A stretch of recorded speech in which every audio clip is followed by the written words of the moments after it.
Great, so in this next video we see that there's a central point, our vertex, and there are plenty of angles that are created from the various rays that shoot out from this vertex or central point. And we're going to find the measure of a few of these angles. So the first thing we see, the protractor is already lined up on the figure, and the first angle I want to find is right here. And the way we would represent this angle is by labeling it as angle AFB or BFA, making sure that the vertex is in the middle of those 3 points. So we'll call it angle AFB, and let's go ahead and find the measure of this angle. Well, I can see that I'm looking at the values along the outer edge of this protractor. So starting at this bottom ray, I'm going to move up along the protractor until I run into the second ray. The second ray passes through the protractor between the values 40 and 50, so I know that the measure of angle AFB is equal to 45 degrees. Alright, let's look at the next angle here, angle BFC. I'm going to change my pen color real quick. So the measure of angle BFC,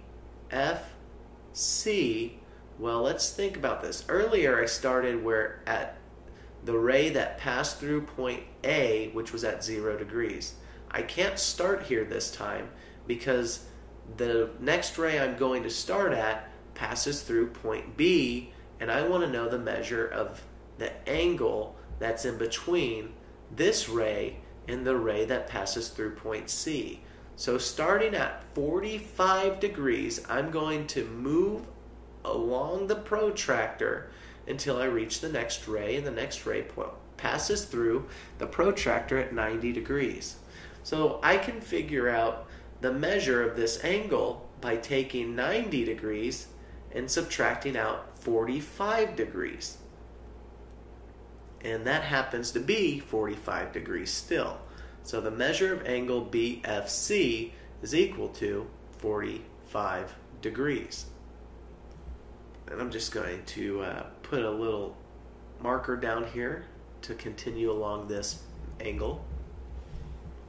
And finally, we want to know the measure of angle CFD or DFC.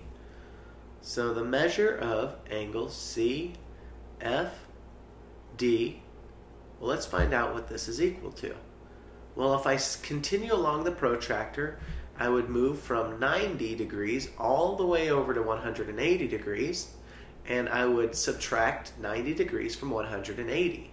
But there's a quicker way to do this.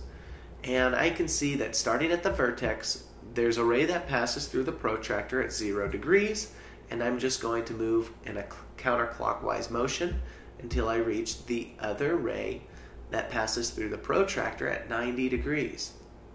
Okay, so we're seeing that regardless, if I take 180 and subtract out 90, that equals 90 degrees, or if I start at the location 0 at my baseline on the ray and move along the protractor, I'll land on 90 degrees still.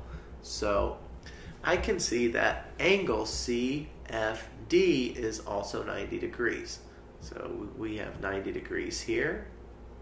I could also indicate that with a little 90 degree marker. It looks like a little square in the corner here.